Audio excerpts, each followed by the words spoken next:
based on the pathoanatomical approach, asking the athlete to localize the pain exactly where he is having currently the pain, or while playing where he gets the pain exactly. So basically he has to localize the pain, like whether the pain is in the pubic tubercle region, whether it is near the insertion of the rectus abdominis, or is it near the exactly in the center of the pubic symphysis, or is it at the pubic tubercle, or is it at the groin region. So the athlete has to localize the pain, then the therapist has to palpate it, and then we have to do a provocative maneuvers in order to confirm it. So let's start with that.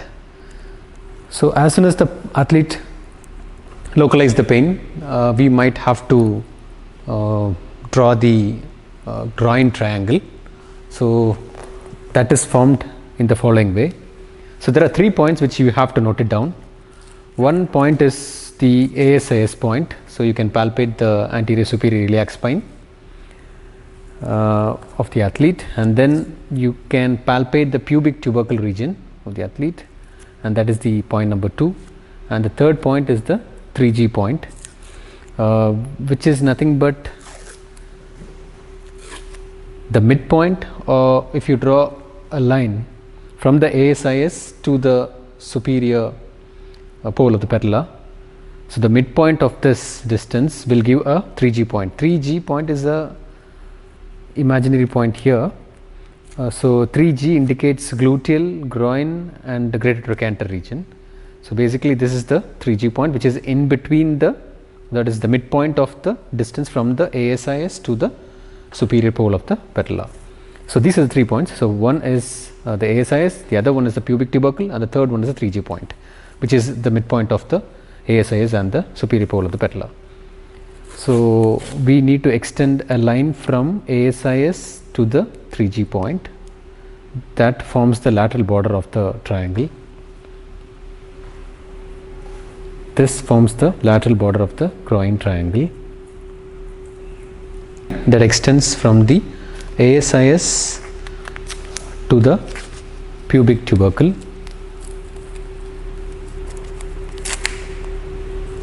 So this indicates the superior border of the groin triangle. So from the ASIS to the pubic tubercle. The next is from the pubic tubercle till the 3G point, which indicates the medial line of the medial border of the groin triangle.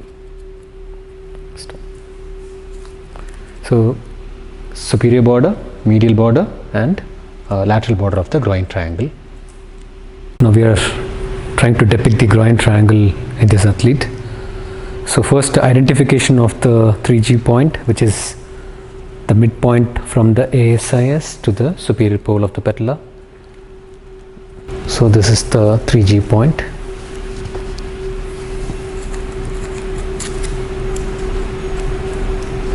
This is the ASIS,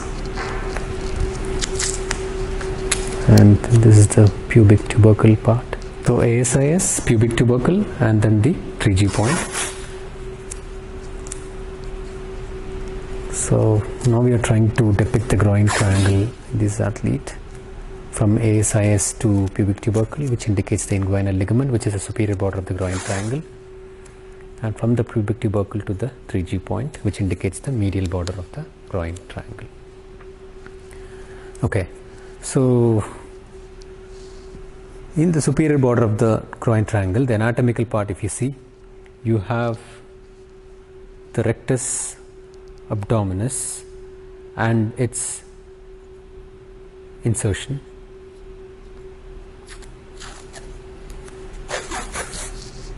So it is exactly over the pubic tubercle region, the rectus abdominis and its insertion.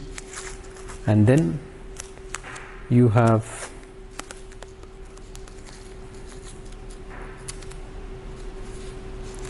the aponeurosis of external oblique and the aponeurosis of the internal oblique and the transversus abdominis, where it forms a conjoint tendon. So it will be present exactly at the midpoint of the inguinal ligament. And then, so basically it is the rectus abdominis and the rectus sheath where it has attachment to the pubic tubercle region.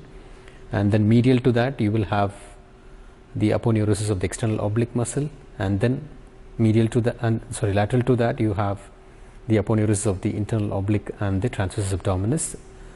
Okay, and after this we find a superficial inguinal ring. Okay, so and this forms the inguinal canal, entry and exit of the inguinal canal, and you have a deep inguinal ring. Yeah.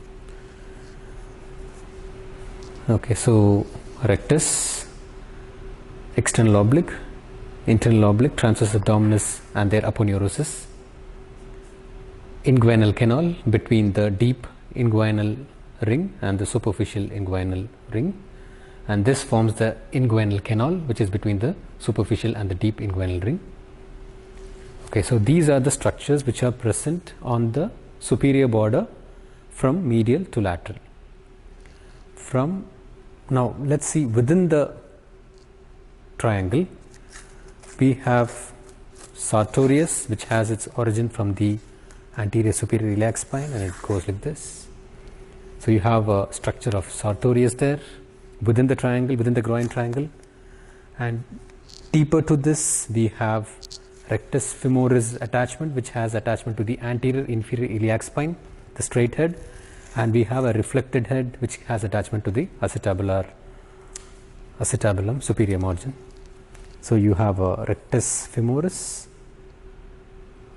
which is a two joint muscle. You have a sartorius from the ASIS, rectus femoris from the AIIS, and here you have the conjoined tendon of iliopsoas.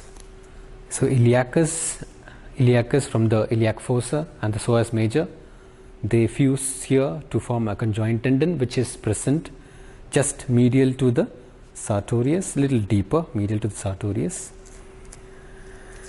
And the next is the pectineus muscle, which comes from the pecten pubis to the intertrochanteric line. So these are the structures which are present within the groin triangle.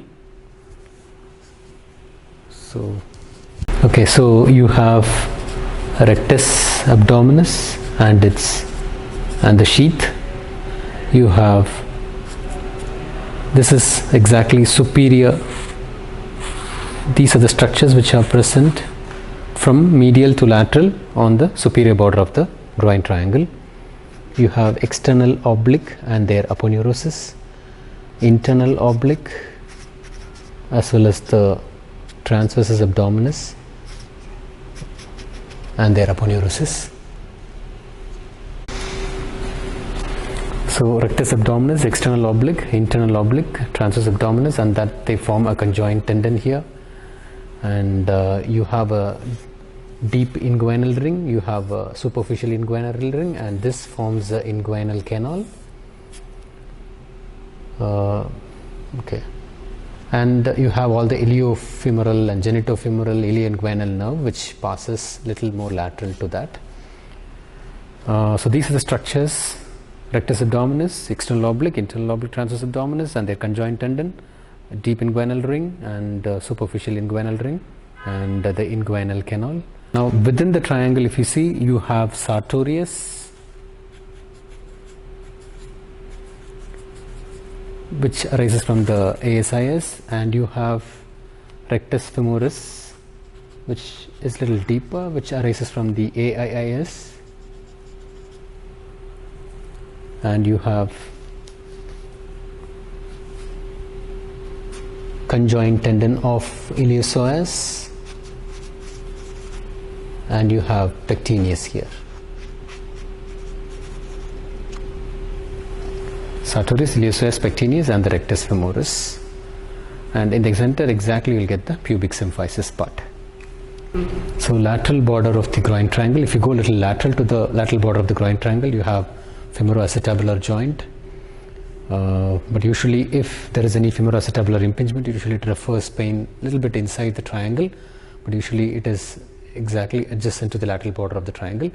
Then you have trochanter, greater trochanter, and if there is any bursitis, you might have pain here, trochanteric bursitis. And here you have tensor fascia lata, and which is enveloped by the structure from the fascia lata, which thickens to form the iliotibial tract. So if you have any ITB syndrome, you might complain of pain exactly in the lateral aspect. So these are the structures which are adherent to the lateral aspect of the lateral border of the groin triangle. Now coming to the medial aspect, on the medial border of the groin triangle, you have the following muscle structure: groin triangle, and medial to that we have adductor magnus, adductor longus, and adductor brevis.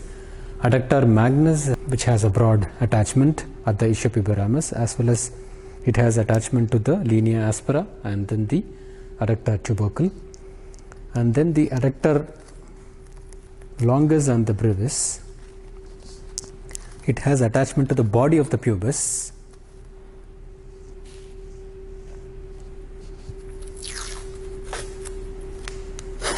which has attachment closer to the pubic symphysis area, since it is attached to the body of the pubis, which is the one which usually gets injured in case of groin strain. Adductor longus and adductor brevis has attachment little higher. So these are the muscles which forms the adductor part, and these are present medial to the medial border of the groin triangle. So adductor longus, which arises from the medial aspect, or which arises from the most medial aspect near the body of the pubis. Adductor brevis also near that area, near the body of the pubis. Adductor brevis. And you have adductor magnus, which is the deepest part, which arises from the ischiopubic ramus and has broader attachment to the adductor tubercle as well as the linea aspera. We have one more muscle which has attachment to the medial aspect, is the gracilis, which crosses the knee. So this is also attached very near to the adductor longus on the most medial aspect of the thigh region. If an athlete comes to you saying that there is a pain which is over the pubic tubercle region, so this is the region where the athlete localizes pain, we might have to find out exactly which part is involved by our palpation as well as by using provocative maneuvers. So the first step is palpation. If the person localizes pain to the medial aspect, so for example, pubic tubercular region, this is the area where the patient is complaining of pain, and if you use the pubic clock, okay, for example, if the person complains of pain exactly at the 12 o'clock region, so probably the person might have some issues with the rectus abdominis and the sheath insertion. If the person is having a problem with 6 o'clock to 8 o'clock, so this is the area where the person complains of pain. So 6 o'clock to 8 o'clock, you know that the structure which is more involved is the adductor longus. So probably something related to the adductor tendon, or something due to the involvement of the enthesis of the adductor longus tendon, if he complains of pain exactly from 6 to 8 of the clock, pubic clock. Now if the person complains of pain exactly at 3 o'clock, that means the person is having some issues at the pubic symphysis area. So this exactly in the center, if the pain is at the center and he is describing exactly at the 3 o'clock region, that means that indicates there is some issues with the pubic symphysis, probably early degeneration of the pubic symphysis. A quick recap of what we have seen. This is the pubic clock. So if it is at 3 o'clock, if the person complains of pain and localizes pain exactly at 3 o'clock, probably the degenerative pubic symphysis area, degeneration of the pubic symphysis region. If he complains of pain from 6 to 8, probably the adductor longus tendon is involved. If he complains pain exactly at the 12 o'clock region, probably the rectus abdominis and the sheath is involved. If he complains of pain probably 11 to 12, that is this area. So you know that we have rectus and then we have external oblique and the internal oblique tendons, and external and the internal oblique aponeurosis followed. So if he complains of pain here exactly 11 o'clock, probably because of the involvement of the external internal oblique, but we have to confirm with the provocative maneuvers. If the adductor longus is involved, you will complain of pain here when you resist adduction. If adductor enthesopathy is, if adductor tendons are involved. Now, flex it, flex it. Okay, now come up. Okay, so if you resist trunk flexion, and if the person complains of pain here, and exactly the clock is at 12 o'clock, so that means some rectus and their aponeurosis is involved. Now, if you do a cross torsion here, so when he do this, when you resist your an oblique movement, okay, so when he does this, internal oblique of this side and external oblique of this side works, internal oblique and external oblique. So if the pain is here towards the same side, so probably the internal oblique of this side. Now the pain is towards the opposite side when he does that, it is probably because of the external oblique. For example, so for example, I am resisting from here. Now this is the region which we are, do it. So and if the person is complaining of pain here, probably it is the external oblique which is involved. So aponeurotic tear of the external oblique aponeurosis, whereas here it is the internal oblique. Okay. So the first scenario is where the athlete complains of pain exactly at the pubic tubercular region, and now if the person or the athlete complains of pain exactly medial to the medial border of the groin triangle, what are the possible symptoms we are going to see? So this medial and this pubic tubercular region is almost similar. So exactly in the medial aspect of the medial border, if he has pain, again it is probably the involvement of the adductor or the gracilis enthesopathy. So we have seen exactly if the athlete complains of pain over the pubic tubercular region, yes we have seen. Then if they have a problem with the medial to the medial border, then we have seen a few conditions. Now if the athlete complains of pain here over the superior part of the superior border of the groin triangle, the possible reasons are this. So exactly, here exactly in the superior border you have a rectus abdominis tendon is involved, that is aponeurosis and their sheath is involved. Okay, and imagine if the person is having pain somewhere here, that shows that conjoint tendon may be involved. As we have seen before, rotation to the opposite side and rotation to the same side. So if the person is complaining of pain somewhere here, so as we have seen here, rectus abdominis, obliques muscle, external oblique, internal oblique and the transverse abdominis and their conjoint tendon, and then the inguinal canal. So all these from medial or from lateral to medial, so from medial to lateral if they have issues, so it indicates each structure which is involved. So sometimes the patient might complain of pain exactly in the inguinal canal region, so probably suggesting of inguinal hernia, where you will feel a bulging of the inguinal region when the person performs Valsalva maneuver, or when he cough or when he sneezes, he feels the bulging. That shows that inguinal canal is involved, where hernia, possibilities of hernia are there through the inguinal canal. Okay, so this is superior to that. Now if it is lateral to the lateral border of that, so probably as we have seen, he might have some issues with the ITB stiffness, okay, tightness of the ITB, or he might have some issues with the greater trochanteric bursitis. So exactly he will complain of pain over the lateral aspect. Okay, so other than this, there are some nerve entrapments where the entrapment of the nerves can cause some dysesthesia or altered sensation of the thigh, especially on the anteromedial aspect. As we also on the anterolateral aspect, you know that lateral femoral cutaneous nerve supplies on the lateral part of the thigh, so they might have some burning sensation if there is an entrapment here, or you might have some cutaneous nerves which are supplying the anteromedial aspect. If it gets impinged there, it can cause an altered sensation or a burning pain or different sensation over the anterolateral aspects if you have entrapment neuropathy. So based on the pathoanatomical approach, if the athlete complains of pain at the pubic tubercular region, so probably it could be due to adductor tendon enthesopathy, where usually the pain is of insidious in onset, and the pubic clock will be from 6 to 8 as we have mentioned before.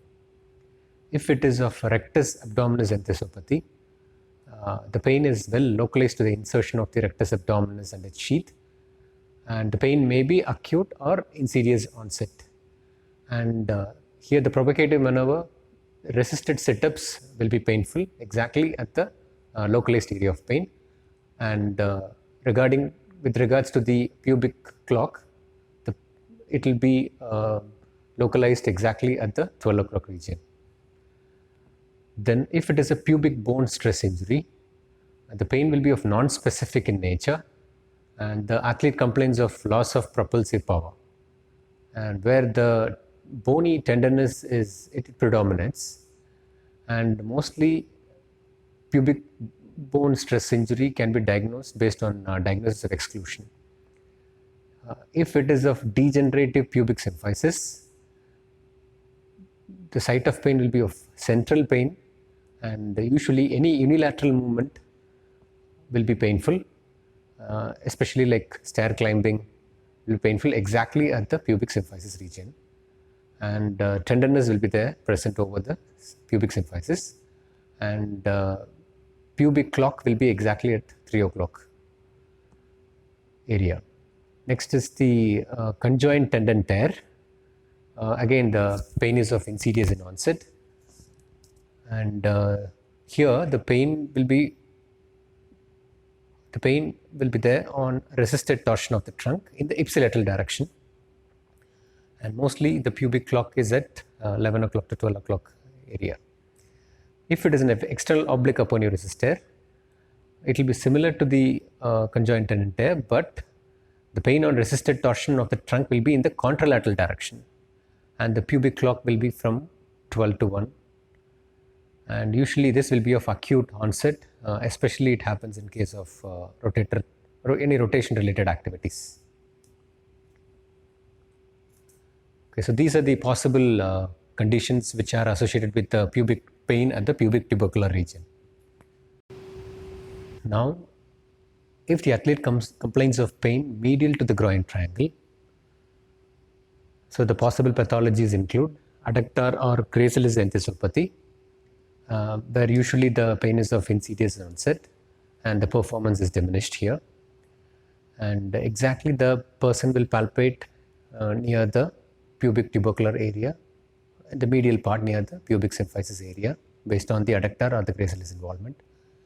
If the involvement is exactly at the musculotendinous junction of the adductor longus, then the athlete will localize the pain in the proximal adductor, probably 2 to 4 centimeter distal to the enthesis, and guarding weakness will be present. Usually this pain, especially at the musculotendinous rupture or a strain at the musculotendinous region, is usually of acute in onset, and the condition worsens, the pain worsens once the person starts training. Next is the pubic bone stress injury, where the pain is primarily at the pubis radiating to the proximal thigh, and here bony tenderness will be there, and there won't be any muscular tenderness. If there is a stress fracture exactly at the inferior pubic rami, usually which occurs due to insidious onset and heavy training load, where the Hop test will be positive, where while performing Hop test it is associated with a deep buttock pain. Okay, so now if the athlete complains of pain superior to the groin triangle, the possible conditions include rectus abdominis tendinopathy, conjoint tendon tear, external oblique aponeurosis tear, and inguinal hernia. So if it is a rectus abdominis tear, and the pubic clock will be at exactly at 12 o'clock, and if it is a conjoint tendon tear, the pubic clock will be at 11 o'clock. If it is an external oblique tear, the pubic clock will be at 1 o'clock, and you know that external oblique aponeurosis tear will usually is of acute onset, and it is related to a rotation related sport.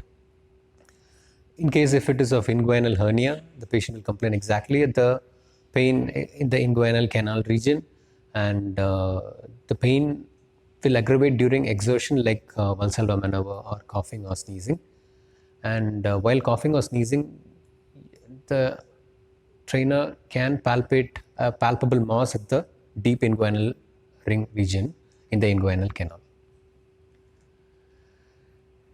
Now, if the athlete complains of pain to the lateral aspect of the groin triangle, the possible conditions include either femoroacetabular impingement, or it is osteoarthritis of the hip joint. It can be due to iliotibial band friction syndrome, or it can be even due to the stress fracture neck of femur. And if it is femoroacetabular impingement, then the provocative maneuver, the impingement test will be positive. And if it is osteoarthritis, then the range of motion is limited, and the pain aggravates on weight bearing. If it is of iliotibial band friction syndrome, the athlete might complain of snapping sensation at the iliotibial band area, which is lateral to the neck, which is lateral to the lateral border of the groin triangle. And if it is a stress fracture of the neck of the femur, then the Hop test will be positive, and the patient will complain of pain during heavy training load.